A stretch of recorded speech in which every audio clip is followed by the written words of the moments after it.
"Hello, stranger," she said as I turned around, feeling a touch on my shoulder. Her name was Crystal Lawler, and the last time I saw her, she was having sex with some guy in my back seat. Crystal and I grew up as neighbors. My family moved next door to her family when I was 7 and she was 9. She and I were never best friends, never dated or had sex, but we enjoyed each other's company. We were together at a party that night when I caught her in the back seat because her boyfriend David was sick and I didn't have a date. Crystal knew this and needed a ride, so she asked me to drive her. The guy she had sex with was her ex-boyfriend, and they were reminiscing about old times, so she said. "Just don't tell David." I grinned, remembering that night. "Hey, Crystal." "What are you doing here?" she asked. By here, she meant the party we both attended. It was a fundraiser organized by the city. In the previous 14 months, Mother Nature had shown that she hated us. We had been hit with 2 major hurricanes, a tropical storm, severe flooding, and a tornado. The entire town was exhausted, and many residents fought with their insurance companies to cover damages caused by one or more of Mother Nature's plagues aimed at us. There was much discussion and negotiation between homeowners and insurance companies about whether the damage to buildings was caused by falling water, in which case the insurance company paid, or rising water, in which case federal flood insurance paid. And some insurance companies did not want to pay for any damage, regardless of how it was done. Families were still living in trailers and tents because their homes had not been repaired since the first hurricane 14 months earlier, and the federal government had turned its attention to bigger problems without paying attention to our small town. So the city fathers and mothers and individual citizens organized a fundraiser to help those who had problems. At these sit-ins, gumbo was favored, with beans and rice coming in second. I sat with 3 of my friends.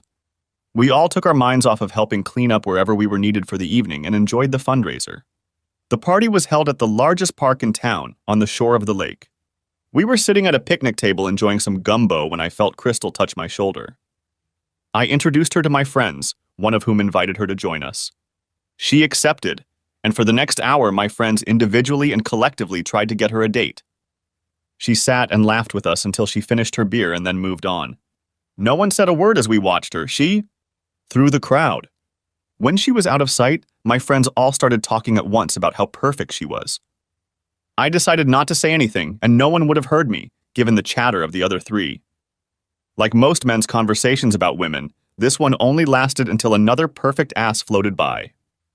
So Crystal departed, and we continued eating gumbo and drinking beer.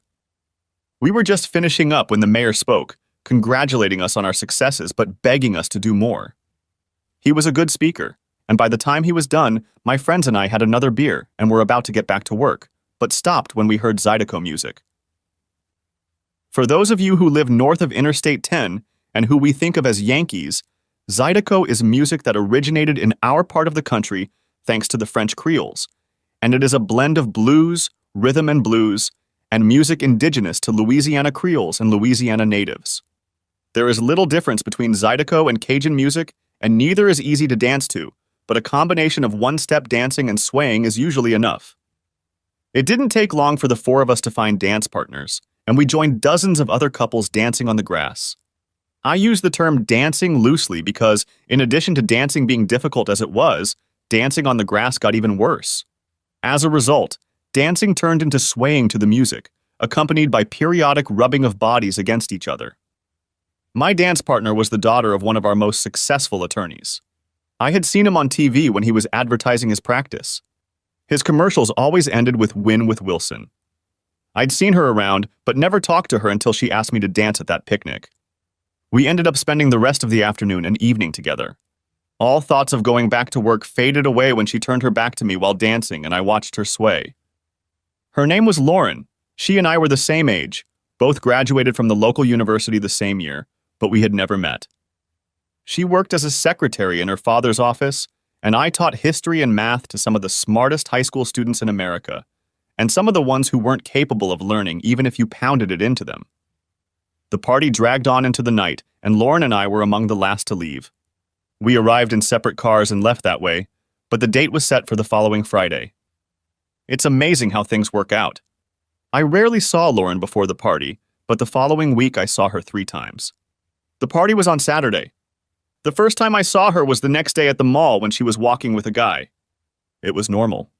He could have been a brother, a cousin, or just a friend. No big deal. The second time was in a pickup truck. She was sitting next to the driver and he looked like that guy from the mall. Mark and I were helping load and haul debris from the streets when they drove by. Then there was a third time. It was a Thursday, and the day before she and I were supposed to go on a date. We have a country club in our town. We also have a private restaurant. If you are a member of one of these, chances are you have been a member of both. My family was an exception. We were members of the private restaurant, but not the country club. Not because it was too expensive, but because none of us played golf or tennis.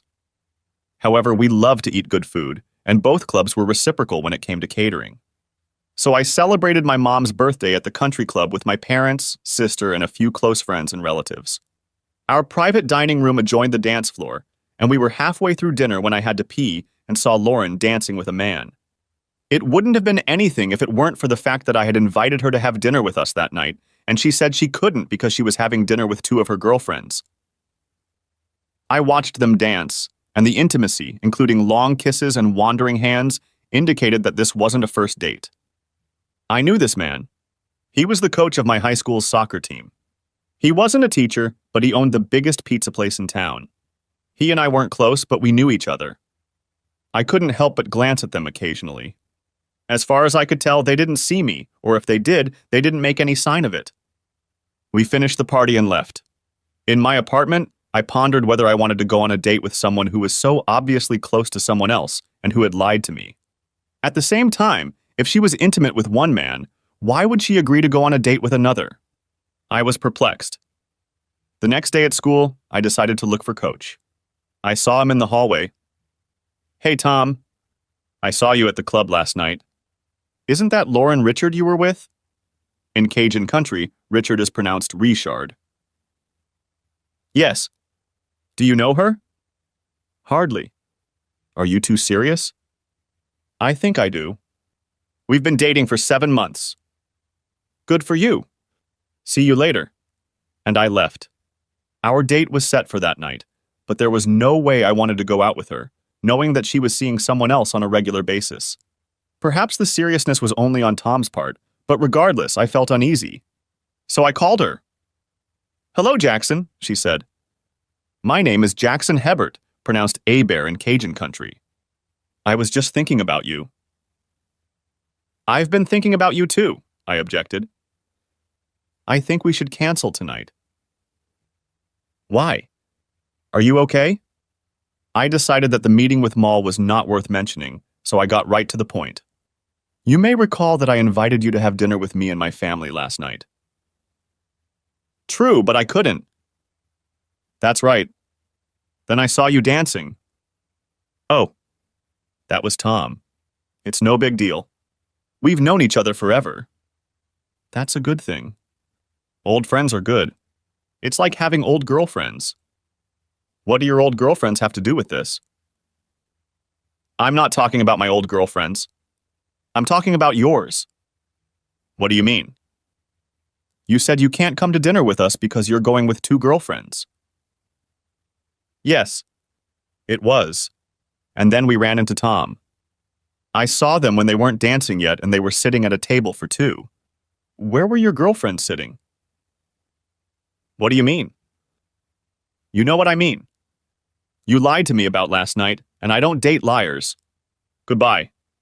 That was the end of it. Over the next few weeks, Tom and I continued to see each other. We would meet in the living room and chat.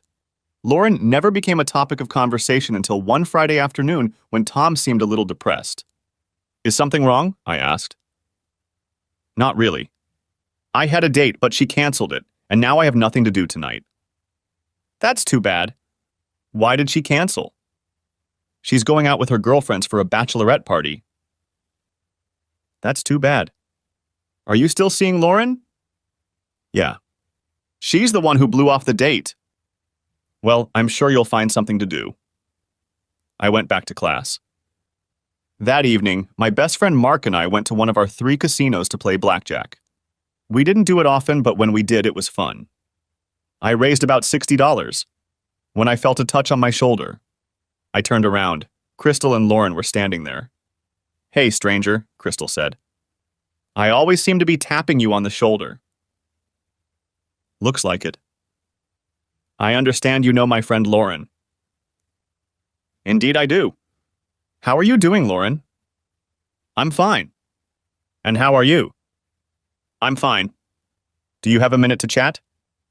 The cards got cold over a few hands, so I said sure. Picked up my chips, told Mark I'd see him later, and started to leave. "Oh, no, you don't," he said. "You're not leaving me here while you go off with 2 girls." He picked up his chips, and all 4 of us headed for the nearest bar. There were 3 bars in this casino. The one we walked into was dedicated to country and western. We found a table, spread our chips on it, and sat down.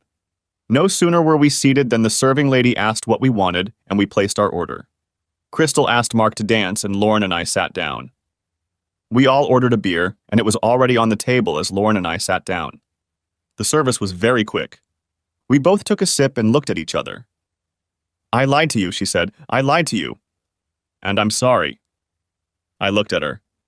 "That's water under the bridge." "Do I get another chance?" "I don't think so. When trust is broken, what's left? If we started dating and you couldn't do it for some reason, I wouldn't know if you were lying or not. I just wouldn't be able to trust you." We were just sitting there looking at our beers and were silent when Crystal and Mark came back. "Everything okay?" Crystal asked. Lauren stood up and grabbed her purse. "Let's go," she said. Crystal looked at me as I took a sip of my beer. "You're an idiot," she told me. "You're ruining a good thing." I looked at her. "I didn't blow him off." "She did." "What's going on?" Mark asked, sitting down and taking one of the 2 full mugs of beer. I told him the story while we drank. When I finished, he just looked at me. "Are you out of your mind?" "I mean, she's hot!" And she lied. "Haven't you ever lied to a girl before?" "Jesus, Jackson. She can lie to me all she wants." We sat and finished our beers while he pestered me about being a complete idiot. When he was done, we paid the bill, picked up our chips, cashed out, and headed home. I didn't lose sleep over Lauren, but I did fall asleep thinking about what it would be like to sleep with her. For the next few weeks, my social life was practically non-existent. Not that I had time for a social life. We were still getting cleaned up after the hurricane, but I managed to have 2 meetings over drinks with women I'd been introduced to, but they went nowhere. It was the end of the school year, and the teachers had a dinner at the country club. After dinner, I danced with one of the new teachers, but again, with no emotional involvement. I was leading her to a table when I saw Lauren sitting alone behind the bar. I thought, what the hell? I was bored at my table, so I decided to at least say hello. I walked over to my table, grabbed my drink, and joined her. She jerked her head in my direction when I sat down. "Is that okay with you?" I asked. "It's a free country," she faltered. Then added, "I didn't know you were a member of the country club." "No. This is the school board president, and she booked it for us." "And who booked it last time so you could come here?" I looked at her, stood up, and raised my glass. "See ya." "Wait. Where are you going?" "Sit down." "No, thanks. I know when someone is looking over my shoulder, and I don't need it." "Jackson, that's not what I meant." "Come back." I walked back to my table. I barely had time to sit down before she appeared. "Jackson, I'm sorry. I'm half drunk and I didn't mean it. Come back and let's talk." "In vino veritas?" "Go away, Lauren. Go home or go to a bar, but go." "Jackson." "Please." I got up, said goodnight to the people at my table, and as I left, I heard, "Jackson, please." 30 minutes later, I was home. The summer went by quickly. Mark and I went to the casino a few times. We didn't go to gamble, we went to pick up women. We succeeded, and we got laid every time we went, so my summer was a success. School started up again in the fall, and the first person I met was Tom. "¿Qué pasa, Jackson?" "What's going on?" he asked cheerfully. "Not very much, Tom." "How about you?" "Pretty much the same thing, just on a different day." "Oh, there is one thing. Do you remember Lauren, the girl I used to date?" "Yes. As I recall, you and her were very serious." He chuckled. Well, I was anyway. Oh, sorry about that. Why? You had nothing to do with it. What's wrong? I don't know exactly. One moment we were dating, and the next moment I realized we weren't even talking. So who is she dating? That's the funny thing. No one, as far as we can tell. Nick Thompson asked her out 3 times before she agreed to go out with him. Sounds like she just wants to be talked into it.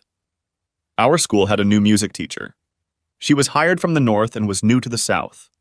I met her in the teacher's lounge on the first day of school, which was Monday. By Friday, I asked her out on a date, which was Saturday. 2 days later, we were called into the principal's office and told that we were breaking the rules by dating. For some reason, 2 unmarried teachers working at the same school were not allowed to date, but if we worked at different schools in the same system, it would be okay. We thought it was a stupid rule, but we tried to live up to it. It went on like this for 3 weeks, after which she and I had dinner together and then suddenly had sex. For the next few months, we had our clandestine meetings and were perfectly happy, and then we stopped. Karen, that was her name, was visited by her college boyfriend. He came to visit but decided to stay. That ended our relationship in short order. And then came Thanksgiving and a week-long vacation from school. On Friday night, Mark and I were having dinner at a private restaurant when Crystal and Lauren walked in. They approached our table and asked if they could join us. Mark jumped to his feet and pulled up a chair for one of them before I could answer. Then one of the waiters took the other chair. Our entrees hadn't arrived yet, so we asked the waiter to wait until the girls had ordered. The waiter brought 2 extra servings and a menu. Dinner turned out to be a pleasant evening. We shared a couple bottles of wine. After dinner, Mark, who had spent almost the entire dinner talking to Lauren, suggested we go to one of the local bars and dance. I was hesitant, but the girls thought it was a good idea. So we went. They drove their car and we drove mine. Mark kept Lauren on the dance floor, and Crystal and I danced a couple times, but spent most of our time sitting at a table and watching the dance floor. Finally, Mark went to the bathroom, and Lauren asked me to dance. I hesitated but said yes. It was a slow number, and she pressed herself against me. It felt good.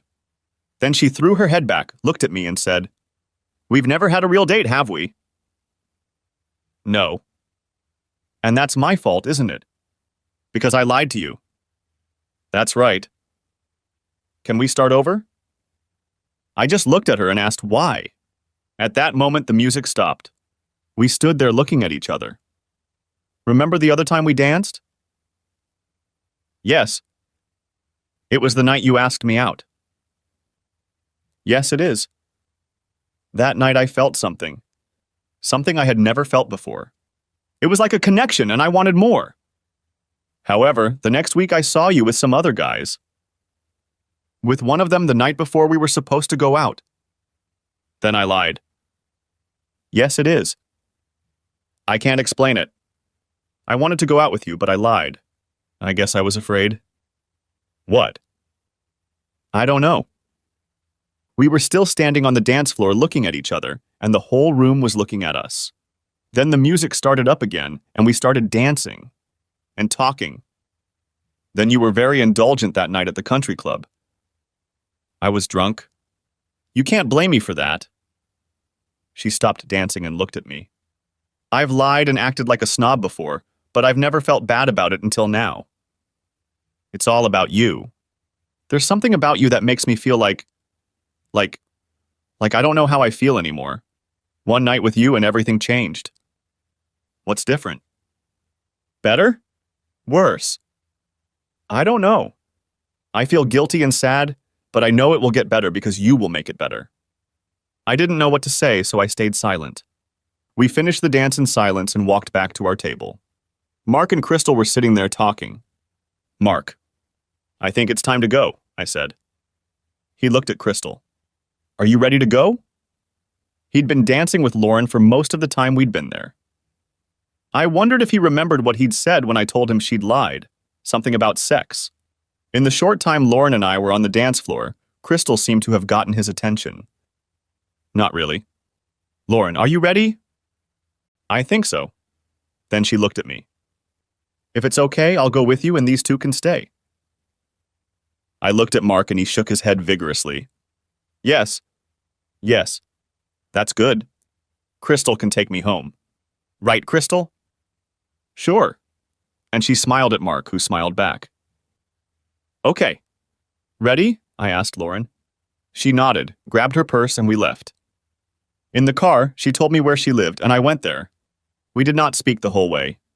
I pulled up to her house, got out of the car, and walked over to open her door, but she had already opened it and was getting out of the car.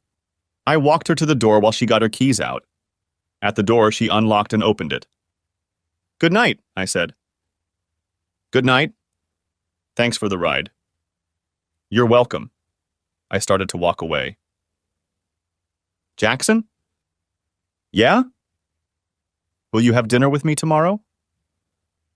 I guess it was the way she smiled or the way she looked, but it only took me 2 seconds to respond. What time should I pick you up? 6:30? She smiled broadly. Okay. I'll see you then. We went to one of 2 good Italian restaurants in town and avoided going to the country club and a private restaurant. It was a very pleasant evening that ended with a peck on the cheeks for both of us and a new date after Thanksgiving. We had 2 dates between Thanksgiving and Christmas. Mark and Crystal had 5 or 6. I can't say for sure, but I think their last date lasted all night. Her parents always threw a huge party on New Year's Eve. I had heard of them, but never had the opportunity to be invited until that New Year's Eve night. I accepted the invitation. Their house was on the shore of the lake and was one of the largest in town. Lauren met me at the door and immediately led me over to where her parents were standing and talking to the other guests. Excuse me, Mom, Dad. Can I talk to you for a second? They apologized and turned to their daughter. Mom, Dad, this is Jackson Hebert. Jackson, these are my parents, John and Colleen Wilson. How do you do? Thanks for having me over, said I. My pleasure, Jackson. Lauren told us about you and we're glad you could make it. This was followed by several minutes of detailed questioning of her father, which didn't make me the least bit uncomfortable, but I could feel everyone in the room looking at me. I chuckled a little, imagining him doing the same thing in the courtroom. Finally, Lauren pulled me away from the Inquisition and we headed for the bar. Some of the guests I knew by sight because I'd seen them on TV or in the newspaper for one reason or another. Shortly before midnight, she took me upstairs to show me her old room, and it was there, when we heard everyone downstairs shouting, "Happy New Year!" that we kissed lips to lips for the first time. It was a very nice, long, soft kiss, and although it was long, it ended all too quickly. Lauren and I dated for 10 months before I moved in with her. It was another 2 years before we were married. Mark and Crystal were 6 months ahead of us. Our marriage was beginning its 2nd year. I had discovered that with a little time and patience, Lauren could be talked into just about anything. I was driving to Mark's one day and I had a flat tire. I was getting the jack out of the trunk when I discovered that my spare tire was also flat. I pulled out my phone to call Mark and ask him to come over when a bright orange pickup truck stopped to see if I needed help. I'd seen bright orange trucks before and could only assume there weren't many. We put the spare in the pickup and headed out for repairs. I pulled out my phone again to call Mark and have him meet me at the tire shop to take me back to my car, but got distracted again to finish the conversation. I sat in the cab of the truck, the sun beating down on my eyes, and I reached up to lower the sun visor. As I did so, a picture of a woman in a bikini came into my face. The picture was familiar to me because I had taken it in Cancun 3 months earlier. I put my phone away and stared at the picture. The driver was an older man and spoke. Pretty little thing, isn't she? Yes. Very attractive. Who is she? That's my son's new girlfriend. He laughed. A girl, for crying out loud. She's just another unsatisfied married bitch looking for a good time. He has them all the time, you lucky bastard. He has pictures of all his conquests? Of what? His unsatisfied married bitches. Oh. No. He stole them. It fell out of her purse. He picked it up and talked her into keeping it. He laughed out loud. If he was able to talk her out of some girl, then getting that jug was the easy part. So he talked her out of some girl? I hope he spits in your flask. How long have they been together? Oh, for a few weeks now. How did he meet her? He was in an accident with my truck and she works for his lawyer. Oh? Isn't that your truck? No. He wrecked mine. It's not his? What's with them now? They're at our fishing camp right now, probably doing the dirty work, if you know what I mean. Yeah, I think I know what you mean. I pulled back the sun visor and called Mark. That was the end of the call. Lauren was supposed to be in New Orleans, shopping with her mother. Where is your campground located? We have one on Big Lake, I asked, but it was a lie. We didn't have a campground, but I knew there were plenty of them out there. It's the same place as our house. It's the green shack on Sandy Road by the boat ramp. I knew exactly where it was. We drove there for nothing. We ended the ride in silence, and I thanked him for the ride. By the time Mark got there, the tire was repaired. On the way back to the car, I told him all about it. We replaced the tire, found a parking spot nearby, and headed to Big Lake in his car. We parked on a very narrow road in front of a green shack, got out of the car, and walked around it to see if it had windows. Fishing camps came in all different sizes and shapes. A shack like this green one could stand next to $1 million house, but they were both called camps. We found an open window and heard the sounds of people dirty working before we looked inside. I took 4 pictures of the couple before we got back in his car and drove off. Lauren and her mother weren't due back until the following evening, so I had time to move my stuff over to Mark's place. When we got there, Crystal asked what was going on, and we told her. Did she see you taking the pictures? She asked. I don't think so. She was very busy at the time. Crystal picked up the phone. If you call her, I'm going to be very upset, Mark told her. She slowly put the phone back on the table. What are you going to do? She asked. Divorce her. That's it? You're not going to talk to her? No. You don't have to. Don't you want to ask why? I don't care why. She cheated. That's all I need to know. All my stuff was in Mark's house and garage when I left for Lauren's parents' house. Her father opened the door. What's up, Jackson? He asked, inviting me in. I stayed where I was. I just came to tell you that I'm getting a lawyer on Monday. I'm divorcing Lauren. Bullshit. I'm serious. She is currently at the fishing camp of one of your clients. I have 4 pictures of them in bed together. I don't believe you. Would you like to see pictures? You bet. And if you're lying... I pulled out my phone and looked for the least graphic picture, though they were all basically the same and the faces were very clear, so there was no doubt it was her. Oh my God! And you're saying she's with him now? She was here about 4 hours ago. I assume she's still there. Where are they? I told him that, and he closed the door in my face, but I heard him calling for his wife. Colleen, come with me. Now! I'll explain everything on the way. I was in my car and driving down the street when they passed me with a high fuel consumption. It was almost midnight when my phone rang. It was Lauren. I ignored it and turned the phone off. She rang Mark and Crystal's doorbell at 7 in the morning. We were sitting at the kitchen island drinking coffee. Crystal let her in and walked over to me. I was in no mood to accept her apology. You son of a bitch. How could you do that? An apology? It didn't really sound like an apology. I looked at her. Do what? Show such a picture to my father. I told him you were cheating and he wanted proof, and I provided it to him. You didn't have to do that, Jackson. To my father as much as anyone else. I turned back to my coffee. What happens now? I turned to her again. Jesus, Lauren! What do you think is going to happen now? Do you think I'll forget this happened? You can try. No, I can't and I won't. I'll get a lawyer and start filing for divorce. She touched my shoulder. Please, Jackson? Go away, Lauren. Mark, will you talk to him? Please? I agree with him. I think you'd better leave. Crystal? Will you? Crystal stood up and led her to the door. Go home, Lauren. We'll talk later. I started calling lawyers on Monday morning.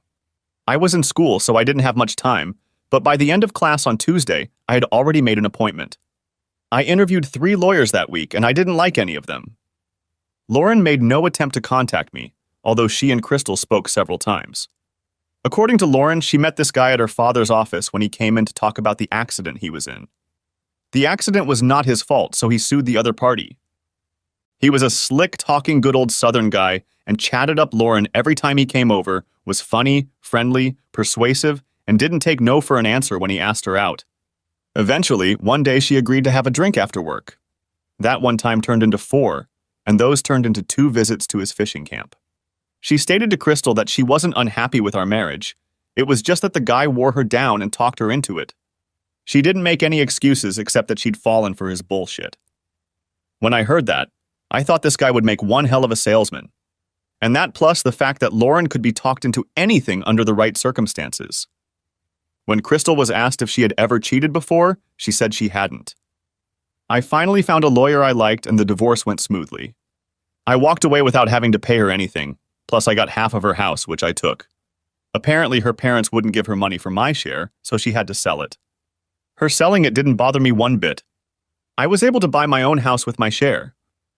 Before I bought my new house, I was living in an apartment, and I wish I could say I was enjoying life, but I wasn't. It took a few months before I started going on dates again, and there were very few. Lauren insisted that we purchase a membership at the country club, which we did, and she and the club professional taught me how to play golf, and to my surprise, I loved it. The initial membership fee was quite large, but it was paid for by her parents. The membership was in my name, and the annual dues were reasonable, so I kept paying them and going to the club to continue learning to play golf. Once in a while I'd see Lauren there and we'd exchange greetings, but nothing more. I took my dates there for dinner a couple times over the next year. One Saturday afternoon, I, along with 3 other club members, finished a round of golf. When I came out of the locker room, Lauren was in the clubhouse and asked if I would eat a sandwich with her. I did. We ate sandwiches, I drank beer, and we chatted. We even managed to laugh a little. When we were done, I told her I had to leave. Why? Do you have a date? No. No date. Are you seeing anyone? No. Me too. Not even with a lover? She turned bright red. No. No one. There was a long pause and I started to walk away, but she grabbed my arm and I stopped. I screwed up, Jackson. I had no reason to cheat, but I did, and I'm sorry. I just wanted you to know that. I nodded, got up, and left. The next 2 years flew by pretty quickly. Crystal and Mark had a son and named him Jackson, and I was still teaching and still loving it. Jackson 2, or more often just 2 as Mark and Crystal called their son, was celebrating his first birthday. I knew Crystal was in a relationship with Lauren, and she was at the party when I arrived. I saw her from time to time, but hadn't spoken to her since that day at the club when we ate sandwiches and drank beer together. Crystal made it a rule not to talk about her in my presence, and what she heard from Lauren and later told Mark stayed with him. They knew I didn't want to hear or talk about her, so they honored my request. She saw me first and came up to me. We hugged and said hello. She had gained at least 20 pounds and looked like her dog had just died. "How's it going?" she asked. "Not bad." "How's it going?" "Great." "Thank you." She didn't look her best, and I knew her well enough to know she knew it, but I wasn't about to open that can of worms. "You look good," I lied. "How are your parents?" "They're good. They told me they see you at the club. We run into each other sometimes. Dad says you're already a pretty good golfer."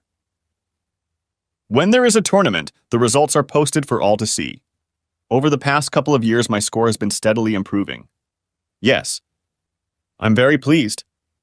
We stood looking at each other until Crystal came in. "Lauren, there's someone I want you to meet." I watched as Lauren was introduced to a man about my age. After a few minutes, he stood alone and I introduced myself. "Hi. I'm Jackson Hebert." "Keith Branson. Nice to meet you." "Likewise. Are you a friend of Crystal's?" "I'm actually her cousin from Baton Rouge. I'm here for Two's party." Just then the light bulb came on. "Jackson? Are you the Jackson they named Twoey after?" "Guilty." "Nice to meet you. I just met a girl named Hebert. Do you know her?" "I know her, but no, we're not related." "I think Crystal wanted us to get together, but I don't know. She seems like a cold fish." You can't judge a book by its cover, you know. I know, but she looks like she's in La La Land. Who knows these days? We chatted for a couple more minutes before I left. The two were sitting in their high chair. Mark was holding a cake. We were all singing happy birthday to my 1-year-old namesake, and then I felt someone's presence. I looked over and it was Lauren. She was singing along with the rest of us. Mark blew out the single candle and we all applauded enthusiastically. Crystal cut the cake and handed out slices. Lauren stood next to me as we ate in silence. She stayed by my side for the rest of the party and walked out with me as I left. I walked her to her car and opened the door in front of her. I have tickets to see Ada this Friday. Can you use them? She asked. I loved the music from Ada, and I really wanted to see it, but I didn't know it was coming to our town. Actually, it didn't come to our town. We've never had anything like it, but it did come to a town in Texas right on the state line. It was about 40 minutes away. I'd like to see it, but I hate driving alone, so I'll skip it, but thanks. If you don't have anyone to go with, I'll go. We don't have to go together. I can meet you there. Hell, I thought, if we're both going, I don't see any reason to take 2 cars. That's silly. We can drive together. Do you still live in the same house? She smiled. No. I bought a new one. She gave me the address. The evening was a lot of fun. The play was great, and hanging out with Lauren brought back a lot of fond memories. After the play, I drove her home and walked her to the door where I was invited for a nightcap. I declined and went home where I stayed up most of the night thinking about her. Lots of good thoughts, but the vision of her in bed with that other guy wouldn't go away. It didn't go away all week, so when she called and asked if we could have dinner together, I told her no and explained the reason. I enjoyed going to the theater with you, but since then all I've thought about is you in bed with another man. It has to do with the way you lied before, so I just can't trust you. I understand, Jackson. It was the worst thing I've ever done in my life, and I will never forget it or stop regretting it. Goodbye. 2 days later, I had dinner with Mark and Crystal. I know I shouldn't talk about Lauren, Crystal said, but I will nonetheless. She loves you, Jackson, and she regrets what she did. She's trying to find a way to get you to forgive her. Couldn't you try? I've thought about it, but I can't. Marriage is built on trust. Trust that you will love each other and only each other. But it wasn't love. It was a moment of weakness. It wasn't just a moment. It was at least 6 moments. By her own admission, she met him 4 times and slept with him twice. People in love, in a relationship. Married, for God's sake, don't let themselves get into situations where some slick talker can talk them into bed just for sex. He had no interest in her except one desire. I know, Jackson, but... No buts, Crystal. She screwed up and it's over. Jesus, Crystal, leave it alone, said Mark. Don't get involved, Mark. She's my friend and I want to help her. Jackson is my friend, and yours too, by the way, and you're meddling where you've been asked to stay out of. I don't care. She made a mistake and he should forgive her. Will you forgive me if I cheat? Absolutely not. Then why do you insist that Jackson forgive Lauren? They were still going back and forth and didn't let on that they knew when I was leaving. 2 hours later, Mark was at my house with 2 suitcases. He had been at my house for 2 days before he got a call from Crystal. They argued on the phone for a few minutes, after which Mark hung up. They talked 3 more times that week, and all 3 calls ended in arguments. 2 weeks went by. Mark and I went to his house to pick up the rest of his things. Crystal didn't try to stop him. By the time he had lived with me for 2 months, they hadn't spoken in 3 weeks. He stopped by Tu's house, but said he and Crystal had nothing to say to each other. Their marriage wasn't looking good. One Saturday morning, Mark and I were playing golf one Saturday morning. I was getting much better, but Mark only played when I insisted, and he was terrible. We were waiting for play to start on the first hole, and the starter asked us if we minded 2 more people joining us. We said no, and he introduced us to 2 women. I had seen them around, but had no idea who they were. They were Judy Franklin and her sister Teresa Jenkins. We introduced ourselves and started playing. Mark went first and hit a nice straight shot at about 215 yards. It was the best shot of his life, and we looked at each other and laughed. I was next and made an even better looking shot at 225 yards. We went up to the women's tees and they both made a shot at about 140 yards each. I played the best round of my life that day and attributed it to the presence of the ladies. Despite the first shot, Mark stopped keeping score somewhere on the 7th hole. Later in the clubhouse over cheeseburgers, fries, and beer, we learned that both girls were divorced and both were MDs. Judy was an emergency room doctor, and Teresa had a private practice. We decided to meet up the next morning to play another round of golf. Mark was spending time with 2 others, so he couldn't make it. I parked and was walking toward the clubhouse when a bright orange pickup truck drove past me. I watched as it parked in front of the maintenance garage. The driver got out of the car and headed toward the clubhouse. He was met by Lenny, the head custodian, who shook his hand and escorted him out. I equaled my score from the previous day and had even more fun. By the time we finished our hamburgers and beers at the 19th hole, Judy and I had made a date for the following Friday if she wasn't working. She didn't, and that date became one of the best dates of my life, and the next one was even better. The next week it was just Judy and me playing. After the game, I was in the locker room getting dressed after my shower when I heard a voice outside the window. She's a hot bitch. The windows weren't supposed to be open, but a couple of them were usually open so the smokers could let their smoke out, since smoking was forbidden. Bullshit. You can't take it. You're not going to make it to first base. Hide and watch. I caught that big lawyer's daughter a couple years ago before I went to jail, and now I'll get to the doctor, and maybe her sister too. Prison? What are you in jail for, and does Lenny know about it? Hell no. Don't tell him either. There was a brief pause as I heard scraping on the gravel around the building. I got in an accident and sued the people who hit me. They had money and I needed it, so I hired myself some tough lawyer. His daughter was his secretary. He laughed. She was married and didn't look too attractive, so I talked her into having sex with me. He laughed again. I saw her and her daddy here once or twice, but they didn't recognize me. I laugh heartily when I see them. They're all so tall and powerful, and I was having sex with her. You say she was married? Is she still married? I don't know. I got what I wanted. So that's why you went to jail? Nah. I got a bunch of money from the wreck, got drunk, trashed a bar, and beat up some thug. I got 3 years for assault, but I got out after 18 months. The other man chuckled. So you got a high-class girl, but it cost you 18 months in jail. Was it worth it? No girl is worth jail time, but that's not the worst of it. I had to pay all the money I made from the accident to another lawyer to defend me against an assault charge. I could have gotten 10 years, and here I am shoveling rocks and cutting grass for these bastards. If the broad is still here, why don't you do the same thing again? Hell no. She's out of luck, but I sure could do it. That dumb bitch can be talked into anything. I'd heard enough from that bastard already. I finished getting dressed and went to find Lenny. He was in the garage working on one of the lawnmowers. Hi, Lenny, I said.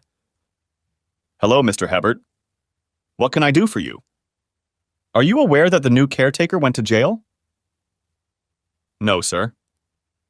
I just heard him tell Bruce that he was sentenced to 2 years but was released after 18 months.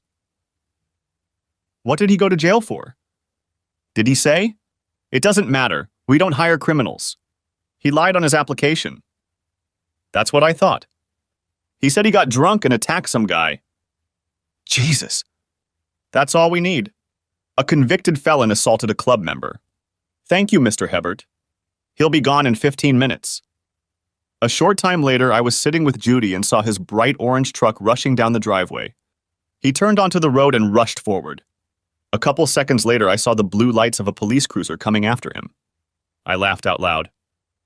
What's so funny? Asked Judy. I just thought karma could be a bitch.